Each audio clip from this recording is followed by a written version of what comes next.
এটা হচ্ছে একটা মানে কি বলবো আর কি, আমি নিজেও হুট করেই মানে কথা হতো ফেসবুকে। And she is from Chhayanaut. ছায়ানটে তো আমিও গান শিখছিলাম, অনেক বছর শিখলাম।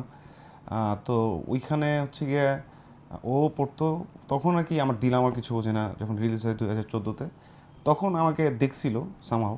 তারপরে ফেসবুকে অ্যাড করার পর আমাকে বলছিল যে দিল আমার গানটা খুব সুন্দর, এটা সেটা অনেক কথা। এরপরে আমাদের আর কথা হয়নি। তো 25 সালে আমি কোনো একটা কারণে মানে একটু উইশ করছিলাম, কি বুঝে জানি উইশটা করছি।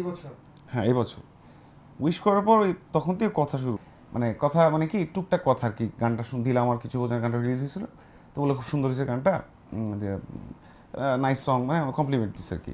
তো 2025-এ এসে ওর সাথে আমার আবার কথা হয়, আমি একটা উইশ করি, দেন আমাদের কথা কন্টিনিউ হওয়া শুরু করে। তা তখন কথা হইতে হইতে হইতে হইতে আমি শুনলাম কোন স্কুলে পড়ে, কিসে পড়ে। পরে আমি যাই শুনলাম যে ও একজন আর্মি অফিসার। তাই আমি বললাম আমি শিল্পী মানুষ, কারণ আমাদের তো শুটিং বলেন, গান বলেন, কোনো কিছু টাইম কিন্তু ঠিকঠাক থাকে না, একদম একুরেট থাকে না। আর ওদেরটা তো একদম পারফেক্ট টাইমিং থাকে। তাই আমি বললাম যে কীভাবে ম্যাচ হবে এটা। তারপরে আস্তে আস্তে জিনিসটা আগাতে আগাতে আগাতে ফ্যামিলিক্যালভাবে গেল। যাওয়ার পরে ফ্যামিলি থেকে সবাইকে বললাম।